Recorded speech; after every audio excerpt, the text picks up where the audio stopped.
चाओ हुआ हर दिन एक कप स्नोकिंग पीती थी। खबर फैल गई थी कि अगर कोई उसे उसकी फेवरेट ड्रिंक लाकर देगा तो वो उसके साथ डेट पर जाने के लिए हाँ कर देगी। ये सुनकर स्कूल के सारे लड़के पागल हो गए थे। रोज कोई ना कोई स्नोकिंग खरीद कर उसकी टेबल पर रख देता था, लेकिन उसने कभी किसी का पैकेट तक नहीं खोला और सब कूड़ेदान में फेंक दिया। कल तक जब मैंने गलती से अपनी बची हुई आधी पी हुई मिल्क टी उसे दे दी तो उसने सबके सामने उसे एक ही घूंट में पूरा पी लिया। जब हम पहली बार मिले थे तो वो एक छोटे से गोल मटोल बच्चे की तरह मेरे घर के दरवाजे पर अकेली बैठी थी। मुझे लगा कि वो भी मेरी तरह एक छोड़ी हुई बच्ची है, इसीलिए मैंने बिना कुछ सोचे उसे अपने घर के अंदर बुला लिया। लेकिन मुझे बिल्कुल नहीं पता था कि जैसे ही मैंने उसका हाथ पकड़कर उसे अंदर लिया, उसी वक्त पास में शिफ्ट हुई जियांग फैमिली में हड़कंप मचा हुआ था। जियांग फैमिली की वो लाडली छोटी लड़की गायब हो गई थी और सबसे बुरी बात ये थी कि उसे बचपन से ही बहुत गंभीर ऑटिज्म, अपने में खोए रहने की बीमारी था और वो कभी घर से बाहर अकेले नहीं निकली थी। जियांग के पिता ने उसी वक्त पूरे विला एरिया को सील करवा दिया और कसम खाई कि जमीन खोदकर भी उसे ढूंढ निकालेंगे। जब जियांग के पिता टेंशन से पागल होने वाले थे तभी उन्हें अचानक एक घर से हल्की सी लाइट आती दिखी। वो चुपचाप पास आए और दरवाजे के छेद से अंदर देखा तो सामने का नजारा देखकर वो वहीं सुन्न रह गए। हल्की सी रोशनी में उनकी ऑटिज्म वाली बेटी मुझे कसकर गले लगाए हुए थी और मैं गहरी नींद में सो रहा था। उसकी नीली आंखें किसी खाने को बचाने वाले छोटे भेड़िए की तरह दरवाजे के बाहर घूर रही थी। अगली सुबह जैसे ही मेरी आंख खुली मैंने देखा कि एक अनजान आदमी सोफे के सामने बैठा हुआ मुझे घूर रहा था। एक ही रात में जियांग के पिता ने मेरे बारे में सब कुछ पता कर लिया था। वो मेरे सामने बैठे थे और उनकी नजरें मुझे ऐसे देख रही थी जैसे मेरे आर पार देख लेंगी। मुझसे रहा नहीं गया तो मैंने धीरे से पूछा, क्या जियांग जिंगशुआन गलती से खो गई थी? जियांग के पिता ने सिर हिलाकर हाँ कहा और मुझे बताया कि जियांग जिंगशुआन को बहुत गंभीर दिमागी बीमारी है और कल रात विदेश से आते ही वो भाग गई थी। तुम्हें शुक्रिया कहने के लिए तुम मुझसे जो चाहो मांग सकते हो। 6 साल के मुंह बच्चे को क्या पता था कि इस बात की क्या कीमत है। इस वक्त वो छोटी सी जियांग जिंगशुआन पूरी रात जागने के बाद मेरी बाहों में गहरी नींद सो रही थी। जियांग के पिता को लगा था कि मुझ जैसा नाजायज और छोड़ा हुआ बच्चा इस मौके का फायदा उठाकर कोई महंगा खिलौना मांगेगा या अपनी किस्मत बदलने को कहेगा, लेकिन मैंने जल्दी से उनके कपड़े का कोना पकड़ लिया। मेरी आंखें लाल हो गईं और मैंने पूरी फिक्र के साथ उसे देखते हुए कहा, वो बहुत अच्छी है अंकल, प्लीज उसे इतनी आसानी से मत छोड़ना, ठीक है? जियांग के पिता एकदम सन्न रह गए और उनकी आंखों में एक गिल्ट, पछतावा आ गया। उन्हें अचानक ख्याल आया कि असली छोड़ा हुआ बच्चा तो मैं हूं जिसे उसके माँ बाप ने फेंक दिया, फिर भी मैं उनसे उनकी बेटी को ना छोड़ने की भीख मांग रहा हूँ। बाद में उन्होंने लाल आंखों से हाँ कर दी और मुझे भी अपने साथ ले जाना चाहा, लेकिन मैंने जोर जोर से सिर हिलाकर मना कर दिया। मैं उनके पीछे पीछे लोहे के गेट तक गया और जियांग के पिता को उसे गोद में उठाकर कार में बैठाते हुए टकटकी लगाए देखता रहा। मेरी आंखों में वो जलन छुप नहीं पा रही थी। उसके पापा उसे लेने आए हैं, कितना अच्छा है ना। मुझे हमेशा लगता था कि शायद मैं पहले बहुत ज्यादा चिपकता था, इसलिए मम्मी पापा ने मुझे छोड़ दिया। अगर मैं अभी की तरह अपने पैरों पर खड़ा रहूंगा तो एक दिन वो भी मुझे घर ले जाने जरूर आएंगे। अपने सूने घर में वापस आकर मैं एकदम कड़क और सूखे बिस्किट चबाने लगा। मेरे आंसू ठंडे दूध के गिलास में टपक रहे थे। खाने के बाद मैं रोज की तरह छत के नीचे अकेला बैठकर इंतजार करने लगा। दोपहर के 2 बजे एक काले रंग की महंगी कार झटके से मेरे गेट के बाहर रुकी। मेरा दिल जोर से धड़कने लगा और मैं पागलों की तरह बाहर भागा। वो मम्मी पापा मेरे मुंह से निकलने ही वाला था कि मेरे गले में ही अटक गया। कार का दरवाजा खुला और अंदर से जियांग के पिता ही बाहर आए। उनके चेहरे पर बहुत ज्यादा टेंशन थी। उन्होंने मुझे एक झटके में पकड़ लिया और मेरे सामने घुटनों पर बैठकर मिन्नतें करते हुए बोले, बच्चे, अंकल की बेटी बहुत बीमार है, लेकिन वो किसी भी तरह इलाज करवाने को तैयार नहीं है। क्या तुम अंकल के साथ घर चलकर उसे समझा सकते हो? असल में जब जियांग जिंगशुआन की आंख खुली तो वो बहुत ज्यादा भड़क गई थी। वो किसी को खुद को छूने नहीं दे रही थी और चेकअप के लिए बिल्कुल नहीं मान रही थी। मुझे याद आया कि टीचर ने कहा था कि अनजान लोगों के साथ नहीं जाना चाहिए, लेकिन जब मैं सोच ही रहा था तभी जियांग के पिता ने कहा, उसकी माँ एक साइंटिस्ट है और काम की वजह से वो उसके साथ नहीं रह सकती। अगर जियांग जिंगशुआन का सही टाइम पर इलाज नहीं हुआ तो उसकी माँ शायद उसे कभी नहीं देख पाएगी और वो भी शायद अपनी माँ से कभी नहीं मिल पाएगी। ये बात किसी सुई की तरह मेरे दिल में चुभ गई। मैंने अपनी सारी हिचकिचाहट छोड़ दी और तुरंत सिर हिलाया। ठीक है अंकल, हम जल्दी चलते हैं। जियांग के पिता ने मुझे गोद में उठाया और तेजी से कार की तरफ भागे। 10 मिनट बाद कार एक बहुत बड़े विला के सामने रुकी। जियांग के पिता मुझे गोद में लेकर तेजी से चलते हुए एक भारी दरवाजे के सामने पहुंचे और मुझे नीचे उतारा। उन्होंने दबी हुई आवाज में मुझे फुसलाते हुए कहा, तुम खुद अंदर जाकर दरवाजा खोलोगे, ठीक है? मैंने सिर हिलाया, पूरी हिम्मत जुटाकर अपने छोटे हाथ बढ़ाए और उस भारी दरवाजे को जोर से धक्का दिया। कमरा एकदम अंधेरे में डूबा था। पर्दे पूरी तरह से बंद थे, कुछ भी दिखाई नहीं दे रहा था। मेरे पीछे जियांग के पिता ने माथा सिकोड़ा और इधर उधर देखने लगे, लेकिन मुझे जैसे कोई एहसास हुआ और मैं सीधा एक तरफ चलने लगा। कोने में वो आंखें मुझे ही घूर रही थी। मैं उसके सामने गया और एक स्माइल देकर बोला, क्या तुम लुका छिपी खेल रही हो? जब तुम ठीक हो जाओगी तो मैं तुम्हारे साथ खेलूंगा, ठीक है? अगले ही सेकंड बहुत सारे डॉक्टर्स कमरे में घुस आए और ठंडी मशीनों ने मुझे चारों तरफ से घेर लिया। मैं बहुत ज्यादा डर गया था और बिना सोचे जियांग जिंगशुआन की गोद में छुपने लगा। तभी कोने से एक बहुत ही घूरती हुई नजर मुंह पर पड़ी। मैं डर के मारे कांपने लगा। जियांग जिंगशुआन को तुरंत कुछ अजीब लगा। उसने झटके से अपने हाथ कस ली और मुझे बचाते हुए अपने पीछे कर लिया। उसकी नीली आंखें किसी छोटे भेड़िए की तरह उस तरफ खूंखार होकर घूर रही थी। वो उसका साइकोलॉजिस्ट, दिमाग का डॉक्टर था, इंडस्ट्री का सबसे टॉप एक्सपर्ट। इस वक्त वो मुझे ऐसे देख रहा था जैसे उसे कोई बहुत कीमती खजाना मिल गया हो। चेकअप का रिजल्ट जल्दी ही आ गया। जियांग जिंगशुआन को सिर्फ बुखार था। ड्रिप सलाइन से दवा धीरे धीरे गिर रही थी। उसमें नींद की दवा भी मिलाई गई थी, लेकिन फिर भी जियांग जिंगशुआन चैन से नहीं सो पा रही थी। जैसे ही मैं थोड़ा सा भी हिलता वो झटके से जाग जाती और हर किसी को एकदम अलर्ट होकर घूरने लगती। जियांग के पिता ने कई बार कोशिश की कि मुझे उसकी गोद गोद से निकालने, लेकिन हर बार फेल हो गए। आखिर में जियांग जिंगशुआन ने मुझे किसी तकिए की तरह कसकर पकड़ लिया। तब जाकर उसने अपनी आंखें बंद की। मुझे वैसे भी बहुत ठंड लगती थी और वो किसी छोटे हीटर की तरह थी। उसकी गोद में मुझे बहुत गर्माहट मिल रही थी। बस एक ही दिक्कत थी कि उसने मुझे बहुत जोर से जकड़ रखा था। जियांग जिंगशुआन की माफी मांगने वाली नजरों को देखकर मैंने धीरे से सिर हिलाया और पता नहीं कब मैं भी सो गया। जब हम दोनों पूरी तरह से गहरी नींद में सो गए, तब जाकर जियांग के पिता ने चैन की सांस ली और चुपचाप कमरे से बाहर निकल आए। दरवाजे के बाहर वो साइकोलॉजिस्ट पहले से ही उनका इंतजार कर रहा था। जियांग के पिता ने उसके कुछ बोलने से पहले ही भारी आवाज में पूछा, तुम आखिर क्या सोच रहे हो? तुम्हारे पास कितने % चांस है? वो डॉक्टर अपनी एक्साइटमेंट को कंट्रोल नहीं कर पा रहा था। उसने सच सच बताया, उस छोटे लड़के के आने से पहले मेरे पास ज्यादा से ज्यादा सिर्फ 10% चांस था, लेकिन अब मैं पूरे भरोसे से कह सकता हूँ कि आपकी बेटी के ठीक होने के चांस 70% तक पहुंच गए हैं। 70%? जियांग के पिता की आंखें तुरंत चमक उठी, लेकिन डॉक्टर ने तुरंत एक और बड़ा सवाल दाग दिया, क्या छोटी मालकिन पहले कभी इस लड़के से मिली है? कभी नहीं। डॉक्टर पूरी तरह से हैरान रह गया और फिर मजाक करते हुए बोला, तो कहीं ये पिछले जन्म का कोई कनेक्शन तो नहीं है? जब मैं नींद से आधा जगा हुआ था तो असल में मुझे भूख लग रही थी, लेकिन जैसे ही मैंने आंखें खोली, मेरी नजरें सीधा उसकी नीली आंखों से टकरा गईं। ऐसा लग रहा था जैसे वो मुझे बहुत देर से घूर रही थी। मैंने अपनी नजरें सेट की और धीरे से पूछा, अब तुम्हें कुछ ठीक लग रहा है? जियांग जिंगशुआन ने कोई रिएक्शन नहीं दिया। मैंने किसी बड़े आदमी की तरह उसे समझाते हुए कहा, तुम्हारे पापा मम्मी तुमसे बहुत प्यार करते हैं, अच्छे बच्चे की तरह अपना इलाज करवाओ, अब मुझे घर जाना है। ये कहकर मैंने उसकी पकड़ से बाहर निकलने की कोशिश की, लेकिन मैं रत्ती भर भी नहीं हिल पाया। मैंने अपनी आंखें झपकाई और प्यार से फुसलाते हुए बोला, मैं अगली बार आकर तुम्हारे साथ लुका छिपी खेलूंगा। लेकिन जियांग जिंगशुआन ने एकदम जिद्दी होकर मुझे देखा और एक अजीब सी टोन में एक एक लफ्ज बोला, नहीं जाना, हम हमेशा साथ रहेंगे। बात खत्म होते ही उसने मुझे पकड़े हुए अपने हाथों को झटके से कस लिया। मुझे इतना दर्द हुआ कि मेरे आंसू निकल आए और आखिर में मैं फूट फूट कर रोने लगा, मम्मी पापा मुझे घर जाना है, मुझे घर ले चलो। तभी जियांग के पिता भागते हुए आए और बिना कुछ सुने मुझे जियांग जिंगशुआन की गोद से छीन लिया। जियांग जिंगशुआन एक झटके में भड़क गई और जियांग के पिता को खूंखार नजरों से घूरते हुए चीखने लगी, मेरा है, वो मेरा है। जियांग के पिता ने उसे एकदम ठंडी नजरों से देखा, वो सिर्फ अपना है। मैं चुपचाप जियांग के पिता के कंधे पर सिर रखकर रो रहा था। मेरी सांसें अटक रही थी। जियांग के पिता ने प्यार से मेरी पीठ थपथपाई और धीरे से मुझे समझाते हुए बोले, अंकल उसकी तरफ से तुमसे माफी मांगते हैं, ठीक है? मैंने जोर जोर से सिर हिलाकर मना किया और रोते हुए बोला, अंकल मुझे घर जाना है। जियांग के पिता को पता था कि मेरी केयरटेकर आंटी अभी तक नहीं लौटी होगी, इसलिए वो मुझे खाना खिलाने के लिए रोकना चाहते थे। उन्होंने मुझे डाइनिंग टेबल की कुर्सी पर बैठाया। टेबल पर बहुत ही महंगे महंगे खाने रखे थे, लेकिन मैंने सिर्फ एक नजर देखा और उदास होकर अपनी नजरें हटा ली। वो चाहे जितना भी समझाते, मेरे दिल में बस घर जाने की रट लगी थी। जियांग के पिता के पास कोई और रास्ता नहीं बचा तो वो खुद मुझे घर छोड़ने आए और किसी से कहकर मेरे लिए खाना भी पैक करवा दिया। लेकिन जब वो मुझे घर के दरवाजे तक छोड़कर पलटे तो उन्हें अचानक एक परछाई दिखी। जियांग जिंगशुआन अपने घर के दरवाजे के सामने खड़ी थी। उसकी छोटी सी भौहें सिकुड़ी हुई थीं और वो एकदम जिद्दी होकर वहीं इंतजार कर रही थी। जियांग के पिता आगे गए और अपनी बेटी को देखकर भारी आवाज में बोले, तुमने उसे डरा दिया है। दोपहर के 12 बजे जब जियांग के पिता हमें खाना खिलाने आए तो मुझे इतनी शर्म आ रही थी कि मेरा मन कर रहा था कि अपना सिर टेबल के नीचे छुपा लूं। जियांग के पिता को लगा कि मैं शर्मा रहा हूं तो उन्होंने प्यार से मुझे और खाने को कहा और बोले कि ये जियांग जिंगशुआन का ध्यान रखने की मेरी फीस है। मैं जोर जोर से सिर हिलाने लगा, लेकिन तभी जियांग जिंगशुआन ने एक बड़ा सा चिकन लेग उठाया और एकदम एक्सपर्ट की तरह मेरे मुंह के पास ले आई। मैंने आंखें झपकाई और शर्म के मारे एक डकार ले ली। ये देखकर जियांग के पिता को सब समझ आ गया और उन्हें एक साथ गुस्सा भी आया और हंसी भी छूट गई। दोपहर को जियांग जिंगशुआन का दिमागी इलाज ऑफिशियली शुरू हो गया। डॉक्टर ने घास पर पिकनिक मैट बिछाई और वो मेरे जरिए जियांग जिंगशुआन को गाइड करना चाहते थे। मेरे होने की वजह से हालांकि उसे डॉक्टर अभी भी पसंद नहीं था, लेकिन उसने बहुत अच्छे से उसका साथ दिया। लेकिन मुझे नहीं पता था कि ये जो इतना प्यारा सा साथ दिख रहा था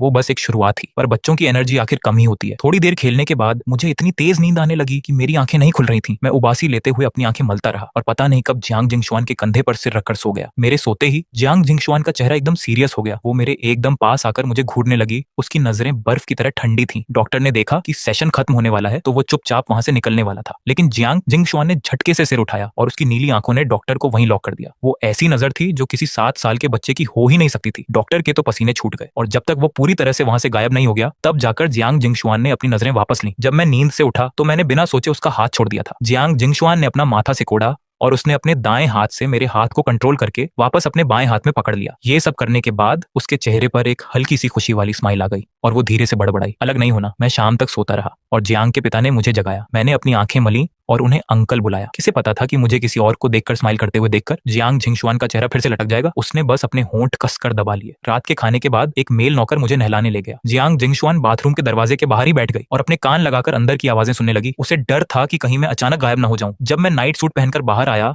तो उसे लगा कि मैं दिन की तरह उसके साथ ही रहूंगा, लेकिन मैंने उसकी तरफ हाथ हिलाकर कहा, बाय बाय, मैं कल स्कूल किंडरगार्टन के बाद आकर तुम्हारे साथ खेलूंगा। लेकिन जियांग जिंगशुआन ने तो स्कूल का मुंह ही नहीं देखा था। उसे पता ही नहीं था कि स्कूल के बाद का क्या मतलब होता है। उसने मुझे इतनी खुशी से स्माइल करते देखा तो उसका मन ना होते हुए भी उसने मेरी तरह हाथ हिलाया और एकदम कड़क चेहरे के साथ बोली, बाय बाय। वो मुझे गोद में उठाकर ले जाते हुए देखती रही, लेकिन उसने मन ही मन फैसला कर लिया था कि कल वो और भी जल्दी जाकर मेन गेट पर मेरा इंतजार करेगी। नतीजा ये हुआ कि अगले दिन सुबह 4:30 बजे ही जियांग जिंगशुआन ने जियांग के पिता को जगा दिया। बाप बेटी लिविंग रूम में एक दूसरे को घूर रहे थे। जियांग के पिता ने अपना माथा मला, आज गू हैंग तुम्हारे साथ नहीं खेल सकता। जियांग जिंगशुआन के चेहरे पर कंफ्यूजन था। क्यों? उसे किंडरगार्टन नर्सरी स्कूल जाना है। मैं भी जाऊंगी, जियांग जिंगशुआन ने बिना एक सेकंड सोचे कहा। तुम नहीं जा सकती, जियांग के पिता ने शांति से समझाया। किंडरगार्टन अभी तुम्हारे जैसे बच्चों को नहीं रख सकता। असल में उन्हें मेरी ज्यादा फिक्र थी। अगर जियांग जिंगशुआन वहां चली गई तो क्या स्कूल का सबसे पॉपुलर लड़का होने के नाते मैं वहां कोई बड़ा बवाल खड़ा नहीं कर दूंगा। जियांग जिंगशुआन के चेहरे पर एक पल के लिए टेंशन दिखी, लेकिन वो जल्दी ही शांत हो गई। उसने सिर उठाकर जियांग के पिता को देखा। मुझे उसके साथ स्कूल जाने के लिए क्या करना पड़ेगा? जियांग जिंगशुआन ने अपनी भौहें उठाई और सीधा अपनी शर्त रख दी, मैं डॉक्टर के साथ अपना इलाज करवाऊंगी। वो जब कहेगा कि मैं ठीक हूं तब तुम मुझे स्कूल जाने दोगे। डन, डील पक्की। इतना कहकर जियांग जिंगशुआन मुड़कर तीसरे फ्लोर पर चली गई। वो वहां की उस बड़ी सी कांच की खिड़की के सामने खड़ी हो गई जहां से मेरे घर का दरवाजा एकदम साफ दिखता था। वो बस शांति से देखती रही। जियांग जिंगशुआन वहीं चुपचाप खड़ी होकर सुबह के 8:30 बजने का इंतजार करती रही। एक पीले रंग की स्कूल बस एकदम सही टाइम पर बगल वाले लोहे के गेट के पास आकर रुकी। अगले ही पल एक छोटी सी परछाई जियांग जिंगशुआन की नजरों के सामने आ गई। उस पीले रंग की स्कूल बस को धीरे धीरे वहां से जाते हुए देखकर जियांग जिंगशुआन की आंखें एकदम गहरी हो गई। पता नहीं वो क्या सोच रही थी। आधे घंटे बाद किंडरगार्टन के अंदर, गू हैंग, फाइनली तुम आ गए। गू हैंग, मैंने अपनी मम्मी से तुम्हारे लिए कपकेक बनवाया है, टेस्ट करके देखो क्या तुम्हें पसंद है। जैसे ही मैं क्लास में घुसा, अभी मैं अपनी सीट तक पहुंचा भी नहीं था कि मुझे बहुत सारे बच्चों ने घेर लिया। जब मैं किसी तरह अपनी सीट पर पहुंचा तो मेरी टेबल पर पहले से ही बहुत सारी अलग अलग चीजें रखी हुई थी। मैंने बहुत ही प्यार और तमीज से वो सारी चीजें एक एक करके वापस कर दी। जब उन्होंने देखा कि मैंने उनकी चीजें नहीं ली तो भी मेरे आसपास खड़े बच्चे बिल्कुल गुस्सा नहीं हुए। मैंने अपने बैग से अपनी पानी की बोतल निकाली और उसे टेबल के राइट साइड कोने में रख दिया। एक बच्चे ने लू शिंग्याओ की टेबल पर वो कपकेक देखा जिस पर कलरफुल स्प्रिंकल्स पड़े थे और उसके मुंह से पानी टपकने लगा। लू शिंग्याओ, जब गू हैंग तुम्हारा केक नहीं खा रहा है तो क्या तुम मुझे टेस्ट करा सकती हो? लू शिंग्याओ ने बड़े दिल के साथ उसे शेयर कर दिया। उसके तुरंत बाद लू शिंग्याओ ने एकदम सस्पेंस बनाते हुए कहा, मैंने अपनी मम्मी से सुना है कि आज एक नई लड़की हमारे स्कूल में आने वाली है। ये सुनते ही आसपास के सारे बच्चों के अंदर एक्साइटमेंट जाग गई और मुझे भी इसमें इंटरेस्ट आ गया। जब उसने देखा कि मैं भी सुन रहा हूँ तो लू शिंग्याओ ने उसे जो कुछ भी पता था वो सब उगल दिया। वो शायद शिए मानमान की बहन है, उसका नाम मुझे याद नहीं आ रहा। ये सुनकर कि वो शिए मानमान की बहन है, बहुत सारे बच्चों के मन में उस नई लड़की के लिए पहले ही नफरत पैदा हो गई। शिए मानमान हमारी चेरी ब्लॉसम क्लास की सबसे मशहूर और खतरनाक गुंडी बोली थी। वो अक्सर दूसरे बच्चों के खिलौने और स्नैक्स छीन लेती थी और लड़कों का कॉलर भी पकड़ लेती थी। और जैसा लू शिंग्याओ ने कहा था, पहली क्लास शुरू होने से पहले टीचर एक नई स्टूडेंट को लेकर स्टेज पर आई। बच्चों, आज हमारी चेरी ब्लॉसम क्लास में एक नया मेंबर आया है, इसका नाम शिए हान्युए है। सब तालियां बजाकर इसका वेलकम करो। टीचर ने बहुत ही प्यार से इंट्रोडक्शन दिया। नई स्टूडेंट के शिए मानमान की बहन होने की बात पूरी क्लास में पहले ही फैल चुकी थी। बच्चों ने एकदम बिना मन के हल्की हल्की तालियां बजाई। उन हल्की हल्की तालियों के बीच में एक बहुत ही तेज और खुशी से बजने वाली ताली की आवाज एकदम अलग सुनाई दे रही थी। सबने एक साथ उस आवाज की तरफ देखा। मैं अपने दोनों हाथों से पूरी ताकत लगाकर तालियां बजा रहा था। मुझे उस नए स्टूडेंट का इतने जोर शोर से वेलकम करते देखकर बहुत सारे बच्चों के मन में उस शिए मानमान की बहन के लिए जो गुस्सा था वो थोड़ा कम हो गया। टीचर ये सब देख रही थी और जब उनकी नजर मुझ पर पड़ी तो उनकी आंखें एकदम सॉफ्ट हो गई। उन्होंने आगे कहा, शिए हान्युए, प्लीज अपना इंट्रोडक्शन, परिचय दो। शिए हान्युए चुपचाप नीचे खड़े बच्चों को देखती रही और माहौल अचानक से थोड़ा अजीब हो गया। टीचर ने जल्दी से बात को संभाला। लगता है नई स्टूडेंट थोड़ी शर्मीली है, आप सबको इसका अच्छे से ध्यान रखना है। हमारी चेरी ब्लॉसम क्लास के सारे बच्चे एक बहुत बड़ी और लंबी टेबल शेयर करते थे, इसीलिए टीचर ने जानबूझकर शिए हान्युए को मेरे बगल में बैठा दिया। हैंग, नई स्टूडेंट को यहाँ के माहौल में सेट करने का काम टीचर तुम्हें सौंप रही है, ठीक है? मैंने सिर हिलाकर कहा, ठीक है। टीचर ने ये सब सोच समझ कर किया था। उन्हें लग रहा था कि ये शिए हान्युए थोड़ी शर्मीली है और नई भी है तो वो खुद से सबके साथ आसानी से घुल मिल नहीं पाएगी। टीचर ने सोचा कि अगर मैं उसकी मदद करूंगा तो शायद उसके लिए आसानी हो जाएगी। पूरी सुबह बीत गई लेकिन शिए हान्युए अभी भी एकदम चुपचाप बैठी रही। इस बीच मैंने कई बार खुद से बात करने की कोशिश की, उसे अपनी किताबें और खिलौने भी शेयर करने चाहे, लेकिन शिए हान्युए ने ऐसा बर्ताव किया जैसे उसे कुछ सुनाई ही ना दे रहा हो। उसने मुझे पूरी तरह से इग्नोर कर दिया और चुपचाप अपनी सीट पर बैठी रही। मैंने इस बात को ज्यादा दिल पर नहीं लिया, लेकिन जो बच्चे मेरे साथ खेलना पसंद करते थे उन्हें शिए हान्युए से और भी ज्यादा नफरत हो गई। इस नई लड़की में रत्ती भर भी तमीज नहीं है, ये तो बहुत ज्यादा एटीट्यूड दिखा रही है। किंडरगार्टन में रोज दोपहर को 40 मिनट सोने का टाइम होता था। उसके बाद बाहर की क्लास होती थी। आज बाहर की क्लास का टॉपिक था स्ट्रॉबेरी के पौधे लगाना। बच्चों, लाइन में लगकर अपने अपने स्ट्रॉबेरी के पौधे ले लो। टीचर ने बहुत ही प्यार से आवाज लगाई। जल्दी ही सारे छोटे छोटे बच्चे ट्रॉली के सामने लाइन में लग गए। सिर्फ शिए हान्युए ही अपनी जगह पर अकेली और सबसे अलग बैठी रही। मैं शिए हान्युए को देख रहा था और मुझे अचानक पिछले शुक्रवार को मिली अपनी नई दोस्त जियांग जिंगशुआन की याद आ गई। मैं मन ही मन सोच रहा था कि वो घर पर अकेली है, क्या वो भी इस तरह अकेला फील कर रही होगी? जल्दी ही मेरी बारी आ गई। टीचर, क्या मैं शिए हान्युए के लिए भी पौधा ले सकता हूँ? टीचर ने स्माइल करते हुए सिर हिलाया। हाँ बिल्कुल, टीचर्स जब स्ट्रॉबेरी के पौधे ला रहे थे तो थोड़ी सी गड़बड़ हो गई थी। ट्रॉली के एकदम पीछे रखे हुए पौधों को काफी नुकसान पहुंचा था। जो सबसे ज्यादा खराब हुए थे उनकी तो आधी पत्तियां और डालियां ही टूट गई थी। टीचर्स ने इस पर ज्यादा ध्यान नहीं दिया क्योंकि किसी भी दिक्कत से बचने के लिए वो हमेशा जरूरत से ज्यादा सामान रखते थे। जो पौधे खराब हो गए थे उन्हें बाद में फेंक दिया जाना था। मैंने पहले उस ट्रॉली में से सबसे अच्छी और हरी भरी स्ट्रॉबेरी चुनी और फिर मैंने पीछे की लाइन में से वो वाला पौधा उठा लिया जो सबसे ज्यादा टूटा हुआ और खराब था। हैंग, हमारे पास बहुत सारे पौधे हैं, बाकी बच्चों को भी एकदम सही वाले पौधे मिल सकते हैं। टीचर ने जल्दी से मुझे समझाया। मैंने अपना सिर टेढ़ा किया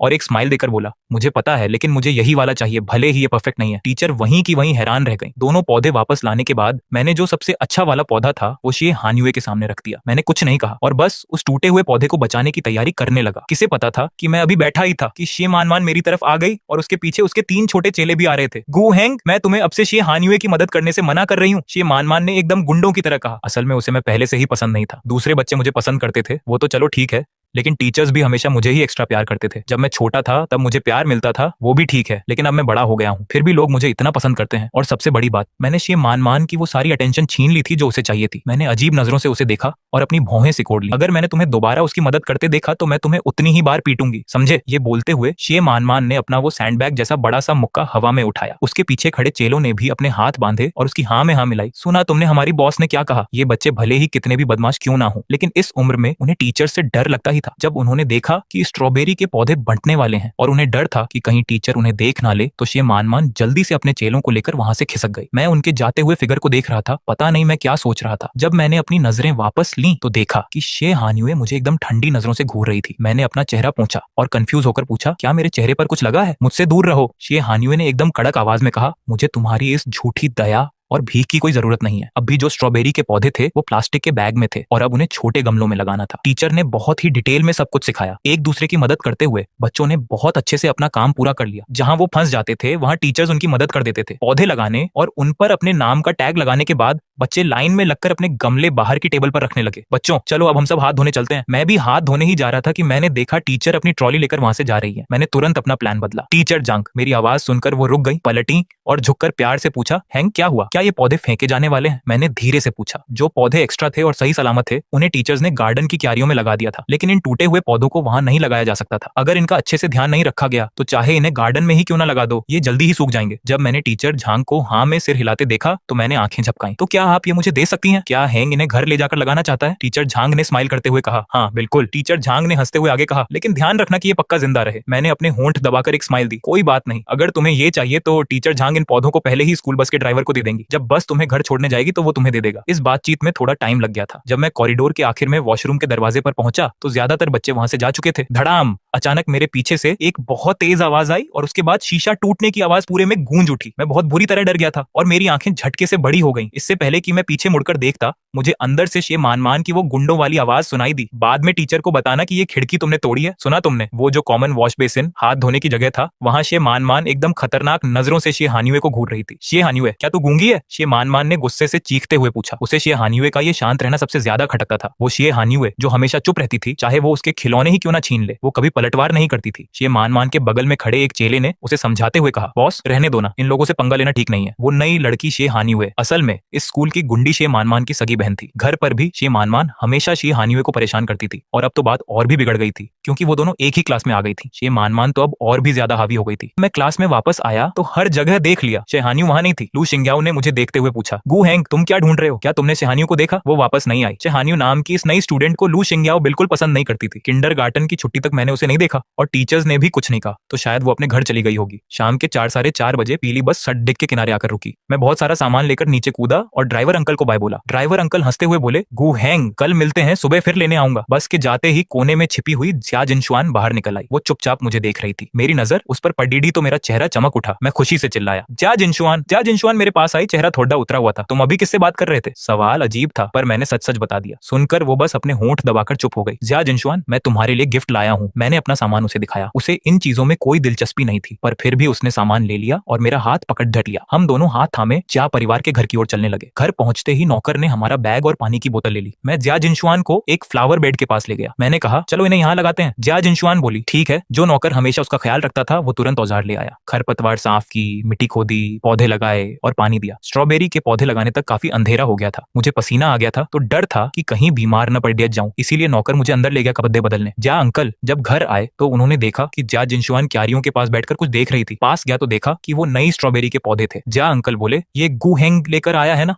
उनके सिवा जिया जिनशुआन किसी और की लाई चीज में दिलचस्पी नहीं लेती। जिया जिनशुआन तो कभी जवाब देती नहीं। तो अंकल खुद ही बोले, ये टहनियां तो काफी खराब हो चुकी हैं, पता नहीं बचेगी या नहीं। जिया जिनशुआन ने झटके से अंकल की तरफ देखा। इन्हें जिंदा कैसे रखा जा सकता है? अंकल बोले, अच्छे से ख्याल रखो, अगर ये मर गए तो मुझे बहुत दुख होगा। जिया जिनशुआन को याद आया कि मैं कैसे रो रहा था और उसका दिल भर आया। रात के खाने के बाद मैं और जिया जिनशुआन साथ बैठकर पिक्चर बुक देख रहे थे। मैं बहुत ध्यान से देख रहा था, पर उसका ध्यान बुक में नहीं, हमारे जुड्ढे हुए हाथों पर था। उसने अचानक पूछा, किंडरगार्टन में कोई और भी तुम्हारा हाथ पकड़ देता है क्या? मैंने सिर हिलाया। उसका चेहरा काला पड़च गया। क्या वो तुम्हारा हाथ बहुत बार पकड़ देते हैं? मुझे महसूस हुआ कि उसका मूड खराब है। मैंने थोड़ा सोचकर सिर हिला दिया। उसने फिर पूछा, क्या बहुत सारे लोग हैं? मैं झिटका और फिर सिर हिला दिया। बहुत अच्छे हैं। जिया जिनशुआन ने एक गहरी सांस ली। मुझे बताओ आज स्कूल में क्या क्या हुआ? ये सुनकर मैं समझ गया कि वो क्यों परेशान है। उसे भी स्कूल जाना है। मैंने खुशी खुशी उसे दिन भर की सारी बातें डिटेल में बता दी ताकि उसे भी स्कूल से प्यार हो जाए। पर उसे क्या पता था, मेरी बातें सुनकर तो जिया जिनशुआन का गुस्सा 7वें आसमान पर पहुंच गया। अगले कुछ दिनों तक मैंने रोज खुद से स्कूल की बातें बताना शुरू कर दिया। मुझे पता भी नहीं चला कि मुझे घर लौटने का इंतजार रहने लगा। पहले स्कूल के लिए लेट होने के डर से मैं कई अलार्म लगाता था, अब नहीं, क्योंकि जिया जिनशुआन सुबह मुझे उठाने आती, हाथ पकड़ कर ब्रेकफास्ट खिलाती और बस तक छोड़ने आती। शाम को जब बस रुकती तो गेट खुलते ही मेरी पहली नजर जिया जिनशुआन पर होती। वो मेरा बैग और बोतल लेती और मेरा हाथ थामकर घर ले जाती। टीचर ने हंसते हुए कहा, गु हेंग, आज पापा और दीदी साथ आए हैं। पापा शब्द सुनते ही मैं रुक गया। आंखें थोड़ी नम हो गई। आज जिया अंकल फ्री थे। ऊपर से रात भर बारिश हो रही थी तो वो खुद साथ आए थे। अंकल ने देखा कि मुझे अपने पेरेंट्स की याद आती है तो उन्होंने वो जगह नहीं ली। हंसकर बोले, मैं गु हेंग्स का अंकल हूँ। टीचर ने माफी मांगी। मुझे बस में बिठाकर अंकल बोले, गु हेंग, मैं और जिया जिनशुआन घर पर तुम्हारा इंतजार करेंगे। घर क्या? मुझे फिर से घर मिल गया। मैंने नाक साफ की और जोर से सिर हिलाया। ठीक है, बाय अंकल। जिया जिनशुआन बाय। शाम को लेने भी जिया जिनशुआन और अंकल ही आए थे। बारिश की वजह से इस डिडक्ट पर पानी भरा था। अंकल ने मुझे खुद ही उठा लिया ताकि जूते न भीगे। अंकल बोले, चलो घर चलते हैं। उनकी गोद वैसी ही थी जैसे मुझे याद है, बड्ढी, गरम और सुकून भरी। मेरी आंखों में आंसू आ गए। मेरे पापा की गोद भी आपकी तरह ही गरम थी, बस अब वो रही नहीं। अंकल ने मुझे घर के पास छोड़ दिया और मेरे सिर पर हाथ फेरा, पर बहुत धीरे से, क्योंकि बगल में खद्दी जिया जिनशुआन उन्हें गुस्से में घूर रही थी। सर्दियों की छुट्टी के पास हमारी क्लास में एक और नई स्टूडेंट आई। टीचर ने स्टेज पर ऐलान किया, बच्चों, एक नई स्टूडेंट आई है, नाम है जिया जिनशुआन। पर उसे क्लास में लाने के बजाय वो चुपचाप मेरे बगल में आकर बैठ गई। जिया जिनशुआन मुझे बिस्किट खिला रही थी, पर मेरा पेट भरा था तो मैंने मना कर दिया। उसने पूछा, नहीं खाना? मैंने सिर हिलाया। नहीं, थोड़ा पानी पिला दो। जिया जिनशुआन ने पानी पिलाया। फिर मुझे देखते हुए उसकी चिंता भरी नजरें मुझ पर टिकी रहीं। पानी की बोतल रखते ही उसने देखा कि पूरी क्लास उसे देख रही थी, खासकर मेरे दाईं ओर बैठी हानियू, जो उसे नजरों से ही खत्म कर देना चाहती थी। जिया जिनशुआन ने उसे देखा जैसे कोई गंदी चीज देख ली हो। टीचर ने कहा, नई स्टूडेंट, अपना परिचय दो। जिया जिनशुआन का मन नहीं था, पर मुझे खुश देखकर वो खड्डी हुई, बिना किसी उत्साह के बोली, मेरा नाम जिया जिनशुआन है, बस इतना ही। टीचर ने बात संभाली, ये नई बच्ची बहुत बड़ी फैमिली से थी। कल ही प्रिंसिपल ने सबको अलर्ट कर दिया था कि आज सबकी ड्रेस एकदम साफ होनी चाहिए। 3 दिन से सफाई चल रही थी और जिया जिनशुआन के आते ही उसने मुझे पूरी तरह अपने कंट्रोल में ले लिया। वो किसी को मेरे पास आने नहीं देती थी। लू शिंग्याओ ने तो एक ही दिन में 4 बार शिकायत कर दी। टीचर ने जिया जिनशुआन को वॉशरूम के बाहर खड्डा पाया। टीचर बोले, तुम दूसरों को गु हेंग के साथ खेलने क्यों नहीं देती? जिया जिनशुआन ने पलकें झुकाई और धीरे से कहा, मेरा है। इतनी छोटी बात, पर टीचर का दिमाग घूम गया। तभी मैं बाहर आया। जिया जिनशुआन ने तुरंत मुझे पानी पिलाया और हाथ पहुंचे। उसने पूछा, पानी ठंडा तो नहीं? मैंने कहा, ठीक है। वापस चलते समय मैंने टीचर को देखा। मैंने पूछा, आप यहाँ क्या कर रहे हैं? जिया जिनशुआन ने टीचर को घूरा और टीचर झूठ बोलकर वहां से निकल गए। मैंने कहा, जिया जिनशुआन, चलो चलते हैं। टीचर समझ गए थे कि जिया जिनशुआन का मतलब क्या था। मैं उसकी प्रॉपर्टी हूँ और वो किसी को मेरे पास आने नहीं देगी। दोपहर के खाने में जिया जिनशुआन खुद मुझे चम्मच से खाना खिला रही थी। मैंने मना किया, गोभी नहीं खानी। उसने मुझे प्यार से मनाया, ठीक है, गोभी नहीं, पर थोड़ा मीट खा लो। मैंने खा लिया। जब मैं सूप पी रहा था तब उसने खाना शुरू किया और बाद में मेरा बचा हुआ खाना भी खुद ही खा लिया। टीचर ये सब देख रहे थे। जिया जिनशुआन के आने से पहले मैं क्लास का सबसे बेहतरीन बच्चा था।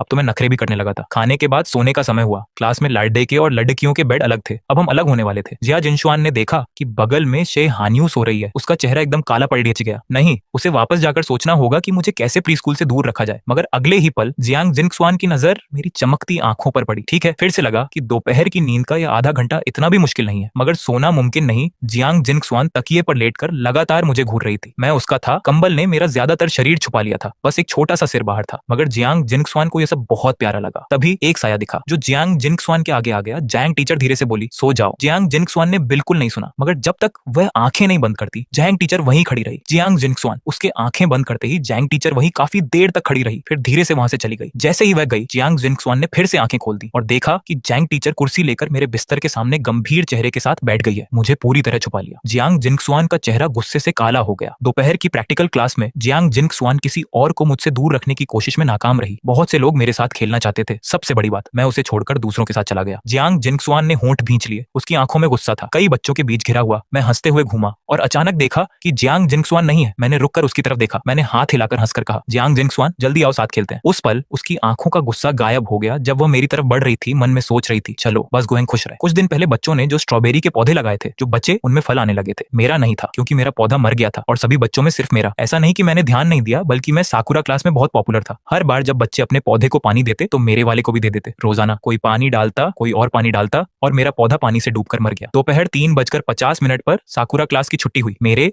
और जियांग जिंगसुआन के निकलने से पहले जे हान्युए ने मुझे पुकारा। गुहेंग। क्लास से निकलते ही मैंने आवाज सुनी, देखा कि जे हान्युए ने बुलाया है। मैं हैरान था। ये तुम्हारे लिए। उसने वह गमला मेरी तरफ बढ़ा दिया। हरे पत्तों के बीच 3-4 बड़े फल लटक रहे थे, बस अभी पूरे लाल नहीं हुए थे। फल काफी जगह से हरे सफेद थे। जानती थी कि मैं मना करूंगा। उसने पहले ही वजह ढूंढ ली थी। तुम जानते हो जे मैन हमेशा मुझे परेशान करती है। मेरे पास रहेगी तो वह इन्हें पकने नहीं देगी, तो मैं तुम्हारी रखवाली करता हूँ। मैंने सुझाव दिया। उसने कहा, ठीक है। मैंने लेने के बाद उसे संभाल कर पकड़ा। उस दिन तुमने मेरे पास खड़े होकर मेरी हिफाजत की। मैंने अभी तक शुक्रिया नहीं कहा, जजी हान्युए ने कहा। बात खत्म करते ही उसने चुपके से जियांग जिंगसुआन को चुनौती भरी नजर से देखा। जियांग जिंगसुआन पूरी तरह नीचे देख रही थी। मेरी तरफ ध्यान था, जैसे वह जे हान्युए को देख ही नहीं रही, मगर जे हान्युए उसके चेहरे पर आए गुस्से के भाव को देख गई। जे हान्युए, शियाओ हैंग, क्या मैं बाकी लोगों की तरह तुम्हें बुला सकती हूँ? मैंने आंखें झपकाई। बिल्कुल। लगता है जैंग टीचर ने जे हान्युए को मिलाने का जो काम दिया था वह आज पूरा हो गया। जे हान्युए हंसी तो शियाओ हैंग कल मिलते हैं। वापस आते वक्त जियांग जिंगसुआन बिना कुछ कहे मेरे हाथ में स्ट्रॉबेरी के गमले को घूर रही थी। मैंने गमला बगीचे के कोने में रख दिया ताकि बाकी स्ट्रॉबेरी के साथ पल सके। हम दोनों ने जियांग के घर पर डिनर तक समय बिताया। खाना खाने के बाद मुझे अपने घर जाना था। जाने से पहले जियांग जिंगसुआन ने मेरा हाथ कसकर पकड़ा। क्या तुम्हें जे हान्युए बहुत पसंद है? मैंने सिर झुकाया। ऐसा क्यों पूछा? उसने तुम्हें शियाओ हैंग बुलाया। जियांग जिंगसुआन का चेहरा उदास था, कुछ शब्दों में जैसे दांत भींच कर निकला हो। मैं और उलझ गया, पर बहुत लोग ऐसे बुलाते हैं। चलो, कुहेंग कुछ नहीं समझता। जियांग जिंगसुआन थोड़ी परेशान थी। जियांग जिंगसुआन, तुम भी मुझे शियाओ हैंग बुला सकती हो। मैंने आंखें झपकाई, सुझाव दिया। जियांग जिंगसुआन धीरे बोली, मैं किसी और की तरह नहीं बुलाना चाहती। वह कुछ खास चाहती थी, सबसे अलग, जो सिर्फ उसका नाम हो। इसने मुझे मुश्किल में डाल दिया। तुम वापस जाओ। जियांग जिंगसुआन ने अचानक मेरा हाथ छोड़ दिया। मैं कल सुबह तुम्हें उठाने आऊंगी। Good night. मुझे नींद आ रही थी। मैंने हाथ हिलाया, धीरे से कहा, जियांग जिंगसुआन गुड नाइट, कल मिलते हैं। मेरे जाने के बाद जियांग जिंगसुआन बिस्तर पर करवट बदलती रही। वह अच्छे से जानती थी कि आज जे हान्युए क्या कर रही थी, मगर जियांग जिंगसुआन का दिल बहुत छोटा है। जो उसने किया है वह बदले में जरूर देगी। गु हैंग इतना अच्छा, इतना प्यारा है। एक ऐसा नाम सोचना होगा जो खास हो। प्यारा, अच्छा। अचानक एक नाम उसके दिमाग में आया। अंधेरे में जियांग जिंगसुआन धीरे से बोली, शियाओ गुआई, लिटिल कटी। जितना सोचा उतनी खुशी हुई। न जाने क्यों यह नाम उसे बहुत पहचान का लगा, जैसे कई बार बोला हो, शियाओ गुआई, मेरा शियाओ गुआई। एक दिन, कल जियांग जिंगसुआन का पहला स्कूल दिन था, इसलिए जियांग पापा ने भी, जिन्होंने रात भर काम किया था, सुबह का नाश्ता साथ किया। नीचे डाइनिंग रूम में मैं जियांग जिंगसुआन के साथ बैठा अंडा छील रहा था। गर्म अंडा था,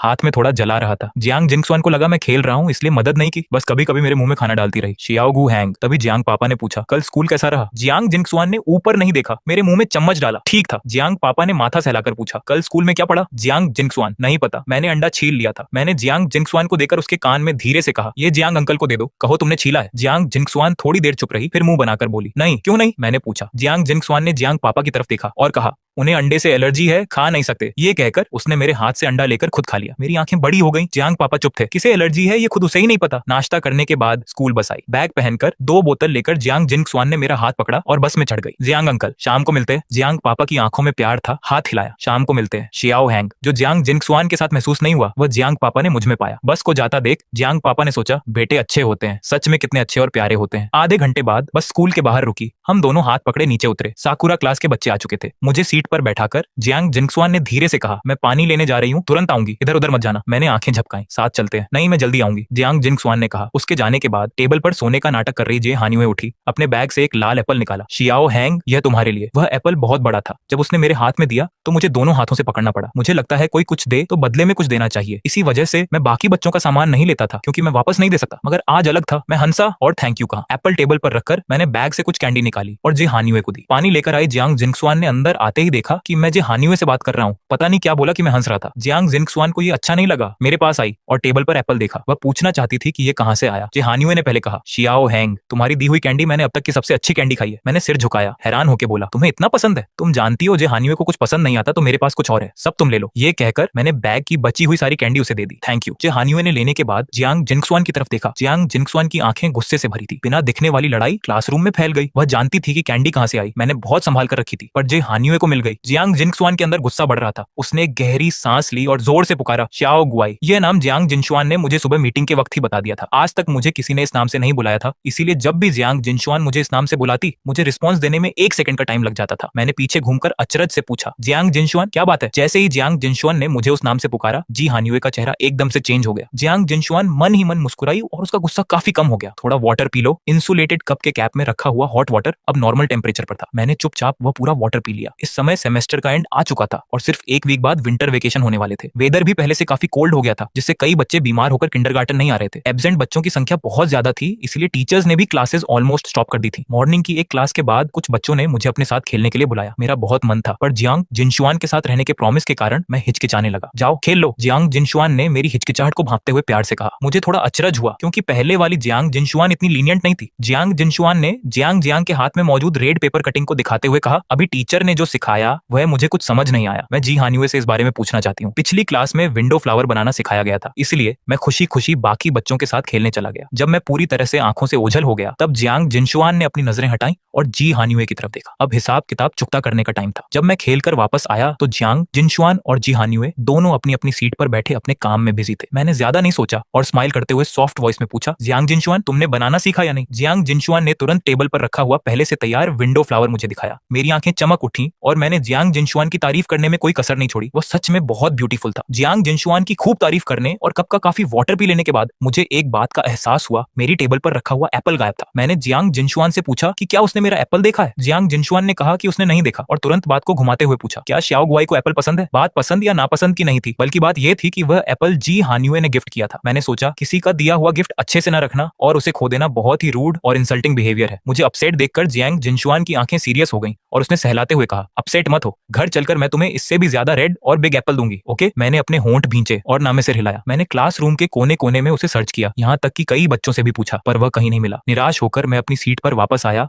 और जी हानियुए की शर्ट खींचते हुए बोला, सॉरी, मैंने तुम्हारा दिया हुआ एप्पल खो दिया। कोई बात नहीं, वैसे भी इसमें तुम्हारी कोई मिस्टेक नहीं है। जी हानियुए की वॉइस थोड़ी कोल्ड थी। दूसरों को भले ना पता हो कि एप्पल कैसे गायब हुआ, पर क्या जी हानियुए को नहीं पता था? ये सोचते हुए जी हानियुए ने अपनी गर्दन घुमाई और गुस्से से जियांग जिनशुआन की तरफ देखा, जो उसे चिढ़ाने वाले अंदाज में देख रही थी। जी हानियुए ने गुस्से में अपना हाथ भींचकर मुट्ठी बना ली। इस बात की वजह से मैं पूरे दिन अपसेट रहा, यहाँ तक कि घर वापस आने के बाद सोफे पर जियांग जिनशुआन के साथ बैठकर अपनी फेवरेट पिक्चर बुक देखने में भी मेरा मन नहीं लगा। जियांग जिनशुआन को अपना एप्पल वाला प्रॉमिस याद था, पर मेरी भूख गायब थी, इसलिए मैंने बस एक छोटा पीस खाया। मेरी नजर से दूर जियांग जिनशुआन का चेहरा अचानक एकदम सख्त हो गया। क्या उस जी हानियुए का दिया हुआ एप्पल सच में इतना इंपॉर्टेंट था? मेरा ध्यान भटकाने के लिए जियांग जिनशुआन ने सोचकर एक आइडिया दिया, हमने आज किंडरगार्टन में जो विंडो फ्लावर बनाए थे उन्हें वॉल पर पेस्ट करें। मैंने थोड़ा सोचा और सॉफ्ट वॉइस में कहा, ओके। जब जियांग जिनशुआन टेप लेने गई तो मैंने अपना स्कूल बैग खोला ताकि विंडो फ्लावर निकाल सकूं, पर बैग अंदर से एकदम एम्प्टी था, उसमें कुछ नहीं था। मुझे लगा शायद जियांग जिनशुआन ने उन्हें अपने बैग में रख लिया होगा। मैंने जियांग जिनशुआन का बैग लेकर उसकी जिप खोली तो वे वहीं थे। मैंने उन विंडो फ्लावर्स को बाहर निकाला, पर जैसे ही वे बाहर आए उनके साथ एक हल्की प्लास्टिक की चीज भी चिपककर बाहर आई और फर्श पर गिर गई। वह एक कैंडी का रैपर था। मैंने उस रैपर को उठाया और उसे ध्यान से देखा। वह मुझे बहुत जाना पहचाना लगा। ट्रांसपेरेंट रैपर के एक कोने पर एक कार्टून ऑरेंज बना हुआ था। कल उस सर्वेंट भैया ने मुझे जो खट्टी मीठी कैंडीज दी थी उनमें ठीक ऐसी ही थी, क्योंकि पूरे पैकेट में सिर्फ एक ही ऑरेंज फ्लेवर की कैंडी थी, इसलिए मुझे वह अच्छे से याद थी। पर मैंने तो सुबह वे सारी कैंडीज जी हानियुए को दे दी थी ना। तभी टूल्स लेकर वापस आई जियांग जिनशुआन ने आवाज दी, श्याओ गुआई। मैंने उस रैपर को उंगलियों में दबाकर उसकी तरफ देखा और पूछा, जियांग जिनशुआन, तुम्हारे बैग में ये कैंडी रैपर क्यों है? और क्या तुम्हें सच में नहीं पता कि वह एप्पल कहाँ गया? उस रैपर को देखकर जियांग जिनशुआन के माथे पर बल आ गए। उसका अंदाज थोड़ा रूड लगा। श्याओ गुआई, दूसरों की दी हुई चीजें मत लिया करो, समझे? चाहे वह कैंडी हो या एप्पल, तुम जो भी चाहोगे जियांग जिनशुआन तुम्हें लाकर देगी। जियांग जिनशुआन को यह बर्दाश्त ही नहीं था कि मेरे पास कोई ऐसी चीज हो जो उसने न दी हो। वह एप्पल कहाँ है? मैंने जियांग जिनशुआन के सवाल का जवाब न देते हुए अपनी नाक सिकोड़कर पूछा। अब जब बात यहाँ तक आ चुकी थी तो सच छुपाने का कोई फायदा नहीं था। जियांग जिनशुआन ने साफ कह दिया, डस्टबिन में। मैंने बहुत ही निराश नजरों से जियांग जिनशुआन को देखा। ये देखकर जियांग जिनशुआन धीरे धीरे मेरे करीब आई और मनाते हुए बोली, श्याओ गुआई गुस्सा मत हो, मैं तुम्हें बहुत सारे एप्पल्स लाकर दूंगी, प्रॉमिस। मैंने इसके बाद कोई बात नहीं की और विंडो फ्लावर पेस्ट करने का प्लान भी वहीं ड्रॉप हो गया। जियांग जिनशुआन ने मनाने की कितनी भी कोशिश की पर मैं बस गुमसुम सोफे पर बैठा रहा। जियांग जिनशुआन को समझ नहीं आ रहा था कि महज एक एप्पल के लिए मैं उससे इतना ज्यादा नाराज क्यों हूँ। बाहर अंधेरा होने लगा था और जियांग पापा के ऑफिस से घर लौटने का टाइम हो चुका था। मैं सोफे से नीचे उतरा और उदास मन से बोला, जियांग जिनशुआन बाय, मैं अपने घर जा रहा हूँ। इतना कहकर मैं सीधे मेन गेट की तरफ बढ़ गया। जियांग जिनशुआन पूरी तरह से सीरियस चेहरा बनाए चुपचाप मुझे दूर जाते हुए देखती रही जब तक कि मैं ओझल नहीं हो गया। रात के ऑलमोस्ट 7 बजे दिन भर के काम के बाद जियांग पापा घर लौटे। जब उन्हें रोज की तरह दोनों बच्चों की हंसी मजाक और शोर शराबा सुनाई नहीं दिया तो उन्हें थोड़ा अचरज हुआ। छोटी जिनशुआन, श्याओ हेंग कहाँ है? जियांग पापा ने क्यूरियोसिटी से पूछा। सोफे पर बैठी जियांग जिनशुआन का चेहरा उतरा हुआ था। उसने कोई जवाब नहीं दिया। अरे इसे क्या हुआ? जियांग पापा ने पास खड़े उस सर्वेंट से पूछा जो बच्चों की केयर करता था। बेबी जिनशुआन और बेबी श्याओ हेंग के बीच शायद कोई फाइट हो गई है, सर्वेंट ने सच बता दिया। जब डिनर टेबल पर सज गया तो जियांग पापा ने किसी को भेजकर मुझसे पूछवाया कि क्या मैं डिनर करना चाहता हूँ। चेयर पर बैठी जियांग जिनशुआन ऐसे बिहेव कर रही थी जैसे उसे कोई परवाह न हो, पर उसके कान पूरी तरह से उसी तरफ लगे हुए थे। कुछ ही देर में पूछने गया पर्सन वापस आ गया। बेबी श्याओ हेंग तो सो चुके हैं। जियांग पापा ने सोचा कि जब वह सो गया है तो ठीक है, उसे सोने देते हैं। भले ही टेबल पर सिर्फ एक पर्सन कम था पर वहां का माहौल इतना शांत था कि सब कुछ सूना सूना लग रहा था। थोड़ा सा डिनर जैसे तैसे फिनिश करके जियांग जिनशुआन भी चुपचाप ऊपर अपने रूम में चली गई। वह कारपेट पर बैठ गई और उसने बिना एक शब्द बोले बची हुई सारी कैंडीज निकाल कर खा ली। क्या बकवास कैंडी थी, इसमें जरा भी स्वीटनेस नहीं थी। जियांग जिनशुआन से मेरी जान पहचान पहले हुई थी, फिर मैं उस जी हानियों का साइड क्यों ले रहा था? आधे घंटे बाद फ्रेश होकर बेड पर लेटी जियांग जिनशुआन अंधेरे में सीलिंग को घूरती रही। उसने मन ही मन पक्का डिसीजन लिया कि वह मुझसे पूरे 3 दिन तक बात नहीं करेगी। पर क्या 3 दिन बहुत ज्यादा नहीं हो जाएंगे? चलो एक दिन सही रहेगा। नहीं, आधा दिन ही ठीक है। पर अगर उसने मुझसे बात नहीं की तो क्या इससे जी हानियों का फायदा नहीं हो जाएगा? नहीं, उसे कल सुबह खुद मुझसे आकर बात करनी होगी। मैं जी हानियों का फायदा नहीं होने दे सकती। बात करना एक अलग बात थी पर जियांग जिनशुआन ने सोच लिया था कि वह इतनी जल्दी मुझे माफ नहीं करेगी जब तक कि मैं खुद अपनी मिस्टेक मानकर सॉरी ना बोलूं। बस यही फाइनल था। रात के 3 बजे पूरी दुनिया एकदम शांत थी और सब गहरी नींद में थे। मजे से सो रहे जियांग पापा को महसूस हुआ कि किसी ने उन्हें धीरे से हिलाया है। जब उन्होंने अपनी आंखें खोली तो उन्हें बेड के पास एक छोटी सी परछाई खड़ी दिखाई दी। भले ही जियांग पापा का हार्ट काफी स्ट्रांग था पर इस सीन को देखकर वह भी एक पल के लिए कांप उठे। अगले ही पल जियांग जिनशुआन की थोड़ी झिझकती हुई आवाज आई, पापा।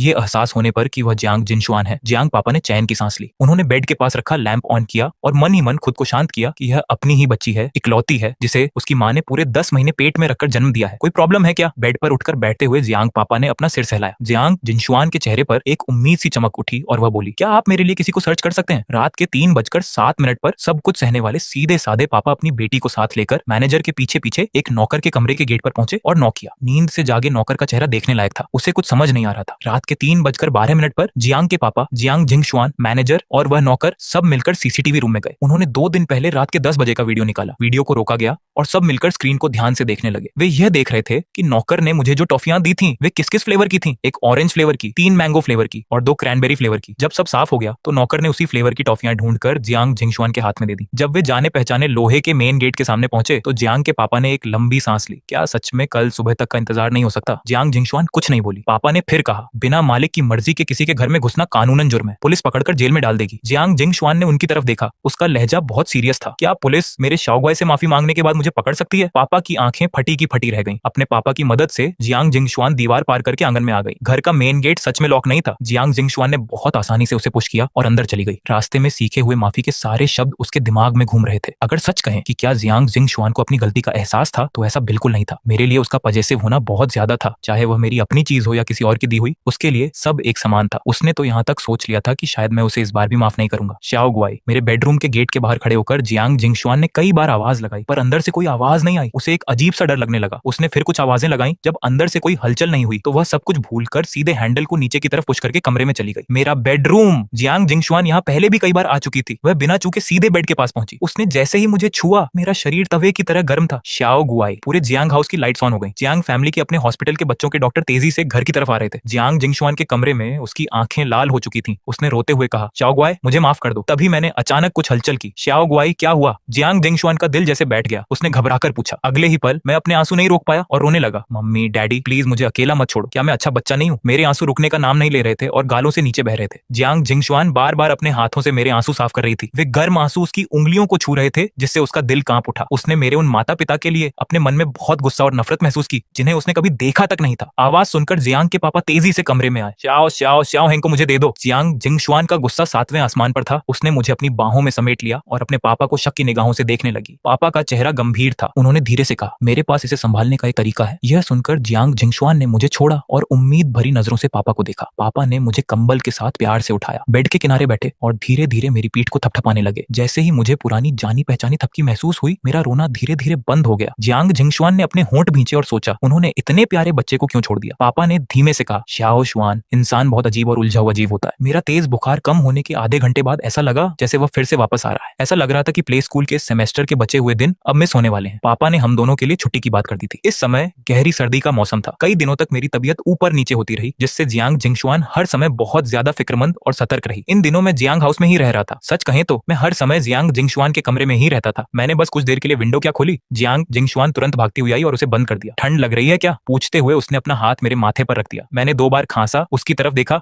और मुस्कुराते हुए भारी आवाज में बोला, कमरे में बहुत सफोकेशन, घुटन लग रही थी, बस थोड़ी ताजी हवा के लिए विंडो ओपन की थी। एक बार ठीक हो जाओ फिर विंडो ओपन करेंगे, ओके। जियांग जिंगशुआन ने प्यार से समझाया। हालांकि मेरा मन अभी हवा खाने का था, पर उसे परेशान न करने के लिए मैंने सिर हिलाया और अच्छे बच्चे की तरह कहा, ठीक है। पिछले हफ्ते ही डॉक्टर ने मेरा फुल बॉडी चेकअप किया था और खाने पीने से लेकर हर छोटी बात की एक लंबी लिस्ट दी थी। उस प्रिंटेड पेपर पर बहुत सारे नोट्स लिखे थे। जियांग जिंगशुआन जब भी फ्री होती उसे निकाल कर देखने लगती ताकि कोई पॉइंट मिस ना हो जाए। पापा जब ऑफिस का काम खत्म करके लौटे तो जियांग जिंगशुआन मुझे पानी पिला रही थी, पर मैंने अपने सूखे होंठों को छुआ और बीमारी के कारण कमजोर आवाज में कहा कि मुझे अब और नहीं पीना। क्लास में आधा पानी बचा देखकर जियांग जिंगशुआन ने अपनी भौहें सिकोड़ी और गुस्से से कहा, बिल्कुल नहीं, पूरा पियो। तभी मेरी नजर पापा पर गई। मुझे जैसे कोई सहारा मिल गया हो। मैं सोफे से नीचे आया और सीधे भागते हुए पापा की बाहों में जा समाया। अंकल, आप आ गए। पापा ने मुस्कुराते हुए मुझे ऊपर उठाया, हमेशा की तरह मेरे माथे को छुआ और प्यार से पूछा, श्याओ हैंग, क्या आज भी तबीयत खराब लग रही है। मैंने अपना सिर हिलाया। क्या आज अंकल को ऑफिस में बहुत काम करना पड़ा। बस थोड़ा सा, पापा ने प्यार से कहा। मैंने कुछ सोचा, तो क्या मैं अंकल के कंधे प्रेस कर दूं। इस तरह हम दोनों के बीच प्यारी बातें होने लगी। हाथ में पानी का ग्लास लिए जियांग जिंगशुआन का चेहरा उतर गया। वह कुछ नहीं बोली और उसका मूड खराब लग रहा था। जब पापा सोफे पर बैठे ताकि मैं उनके कंधे प्रेस कर सकूं,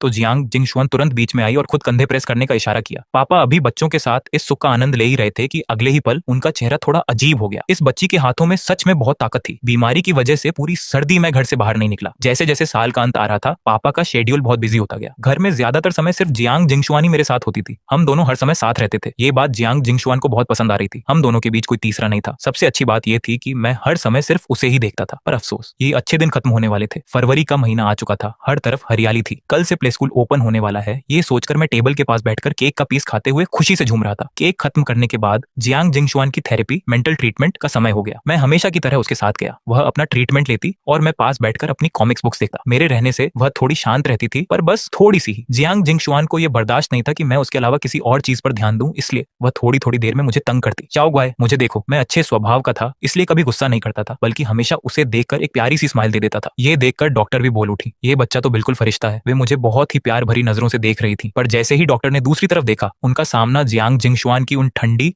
और गुस्से से भरी नीली आंखों से हुआ। डॉक्टर का तो जैसे खून ही जम गया। उन्होंने मुझे बस कुछ सेकंड ही तो देखा था, वह तो ऐसे रिएक्ट कर रही थी जैसे डॉक्टर कोई क्रिमिनल हो। शाम के समय आज का सेशन खत्म हुआ। मैंने जियांग जिंगशुआन के कपडेढ़े का एक कोना पकड़ा और डॉक्टर को बाय कहा, bye bye doctor aunty, safe सफर। डॉक्टर का दिल खुश हो गया। उन्होंने बहुत प्यार से कहा, थैंक यू श्याओ हैंग। मैंने जियांग जिंगशुआन का हाथ थोड़ा सा प्रेस किया और उम्मीद से उसकी तरफ देखा। वह मेरा इशारा समझ गई। उसने एक अजीब सी स्माइल दी और बहुत कम शब्दों में कहा, डॉक्टर मुंह बाय। डॉक्टर ने कहा, बाय प्रिंसेस। यह कोई मजाक नहीं था। जियांग जिंगशुआन की उस स्माइल को देखकर डॉक्टर को लगा जैसे उनका मर्डर होने वाला है। अभी वे ज्यादा दूर नहीं गई थी कि उन्हें मेरी आवाज सुनाई दी। मैं जियांग जिंगशुआन की तारीफ कर रहा था। जियांग जिंगशुआन तो दुनिया की सबसे अच्छी बच्ची है। अगली सुबह जियांग हाउस के बाहर हम दोनों बच्चे हाथ में हाथ डाले स्कूल बस में चढ़ गए। जैसे ही हमने क्लास में एंट्री की, मैंने उत्सुकता से चारों तरफ देखा। शेहान को देखते ही मेरी आंखें चमक उठी। जियांग जिंगशुआन, शेहान वहां है। मैंने इशारा किया। जियांग जिंगशुआन ने धीरे से कहा, ठीक है। मैंने उसका हाथ पकड़ा और हम शेहान के पास गए। शेहान जियांग जिंगशुआन को के पास गए। जी हान युए, जियांग जिंगशुआन को तुमसे कुछ कहना है। ये हान युए थोड़ा हैरान हुआ और उसने अपनी भौहें सिकोड़ ली। उसे जरा भी उम्मीद नहीं थी कि जियांग जिंगशुआन उससे कोई अच्छी बात कहेगी। मैंने जियांग जिंगशुआन को हिम्मत दी। इसके बाद जियांग जिंगशुआन ने अपने बैग से एक सुंदर सा टॉफी का बॉक्स निकाला